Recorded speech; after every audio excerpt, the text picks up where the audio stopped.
I'm Chirag. I'm a rising senior at Monte Vista High School. And for my starter project, I made the DIY Who Am I starter project.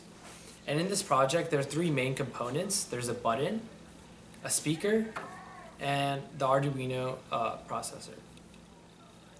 So for this project, it's in a game setting where the user puts this to their head, the LCD screen, and the people around them have to give the user hints such as gestures and other ways for them to understand what word is being displayed on the LCD screen. So as you can see on the screen, there's a timer that starts at 15 seconds as well as the score and the word being displayed here. And if they get it right, they would press the button and then move on to the next word. So in total, there are 25 words in this set, and if the user guesses all of them correctly, they win the game and they get the high score of 25. If they don't, they lose the game and the sound is being played. And this sound demonstrates that the game is over and it gives the final score as shown.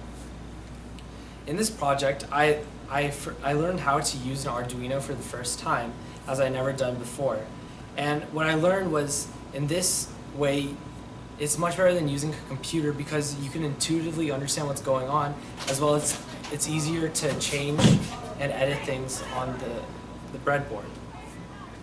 Another thing I learned was how to use a potentiometer and how to reduce the resistance that allows something to be displayed on the LCD screen.